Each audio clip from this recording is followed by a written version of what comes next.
Over the past 5 years, as demands for reform have mounted in the aftermath of police violence in cities like Ferguson, Baltimore and now Minneapolis, police unions have emerged as one of the most significant roadblocks to change.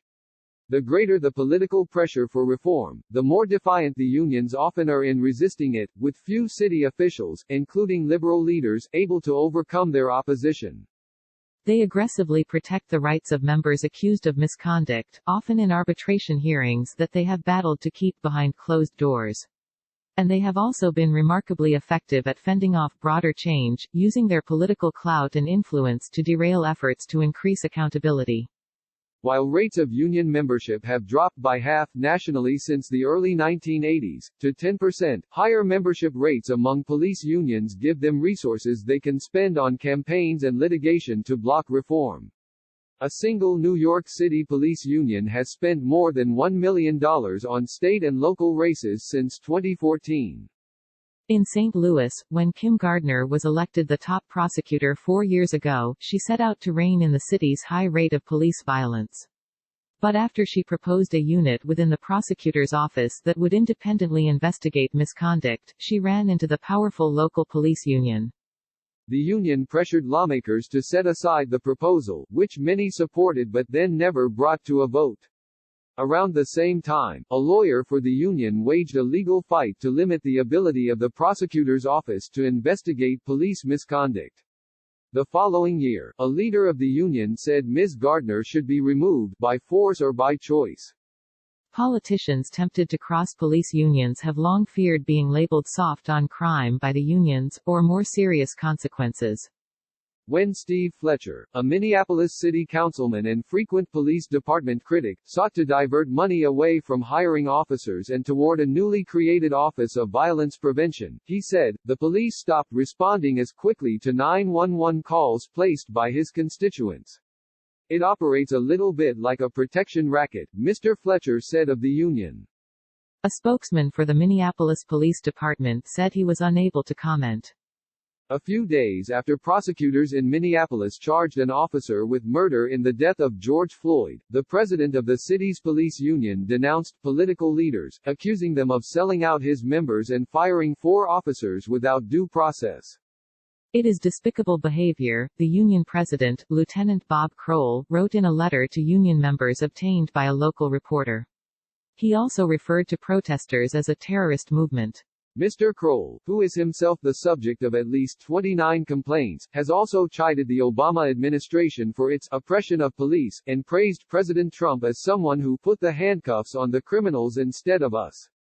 In other instances, unions have not resisted reforms outright, but have made them difficult to put in place. Federal intervention is often one of the few reliable ways of reforming police departments. But in Cleveland, the union helped slow the adoption of reforms mandated by a federal consent decree, according to Jonathan Smith, a former U.S. Justice Department official who oversaw the government's investigation of policing practices there. Mr. Smith said union officials had signaled to rank-and-file officers that the changes should not be taken seriously, such as a requirement that they report and investigate instances in which they pointed a gun. I heard this in lots of departments, Mr. Smith said. Wait it out. Do the minimum you have to do. He said he believed that the reforms have since taken hold. Steve Loomis, the Cleveland Police Union president at the time of the consent decree, said he and his colleagues saw some of the mandated rules as counterproductive. Every time a kid points a gun, he has to do a use of force investigation, Mr. Loomis said of his younger colleagues. Now guys aren't pointing their guns when they should be pointing their guns. Robert Bruno, a professor of labor relations at the University of Illinois, posited that many police officers see themselves as authority figures who equate compromise with weakness. Other experts said it was rational for police unions, which are often regarded with suspicion by others in the labor movement and see themselves as distinct from it, to protect their members so relentlessly. A major role for police unions is basically as an insurance policy, said Dale Bellman, a labor relations professor at Michigan State University who has consulted for police unions. The feeling of a lot of officers is that it's very easy to sacrifice them. Something goes wrong and boom. This has only become more true in an era of ubiquitous cell phone cameras and social media. And the feeling of being under siege has only strengthened demands from union members that they be protected. In Baltimore, where the city and the Justice Department reached a consent decree in 2017 to overhaul police conduct, the union has described a police department in chaos, with severe staff shortages and low morale. Those who remain said they feel unsupported by their commanders. They're ready to throw police officers under the bus to appease the media and don't support us even when our actions are appropriate, said one officer surveyed in a report released last year by a group helping the department implement reforms.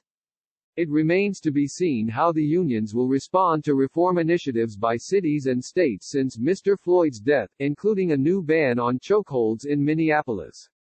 But in recent days, unions have continued to show solidarity with officers accused of abusive behavior. The president of a police union in Buffalo said the union stood 100% behind two officers who were suspended on Thursday after appearing to push an older man who fell and suffered head injuries. The union president said the officers were simply following orders. All 57 officers on the emergency response team, a special squad formed to respond to riots, had resigned from their posts on the team in support of the suspended officers, according to the Buffalo News. Unions can be so effective at defending their members that cops with a pattern of abuse can be left untouched, with fatal consequences. In Chicago, after the killing of 17-year-old Laquan McDonald by Officer Jason Van Dyke, it emerged that Mr. Van Dyke had been the subject of multiple complaints already. But a code of silence about misconduct was effectively baked into the labor agreements between police unions and the city, according to a report conducted by Task Force. New York City's police unions have been among the most vocal opponents of reforms in Albany, including calls to reform the state's tight restrictions on the disciplinary records of officers. Amid growing momentum in recent days for making those records public, the city's police unions joined statewide police groups on Friday in urging the legislature to keep the law in place. No rational policy discussion can take place against a backdrop of burning police vehicles and looted storefronts, read a memo of opposition from the police groups.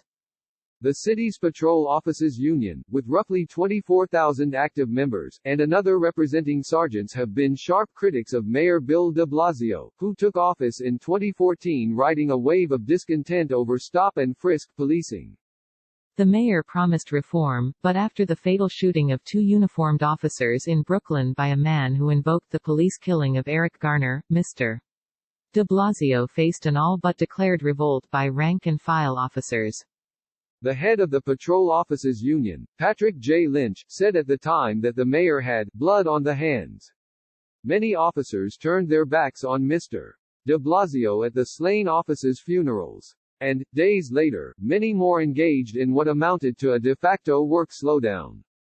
Arrests plummeted as did tickets for minor infractions.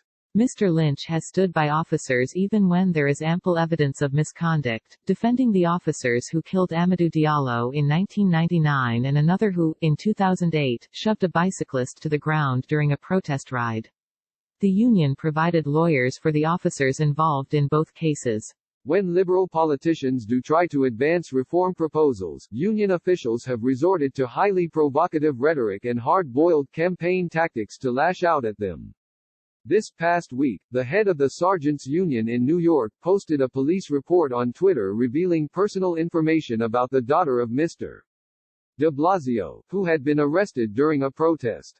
In St. Louis, the business manager of a local police union, Jeff Rorda, penned an unflattering poem about Ms. Gardner, the local prosecutor, in a union newsletter that read, "You're a disaster, Mrs. Kim, your heart is dark and vile, you'd rather charge a policeman than all the murders you could file."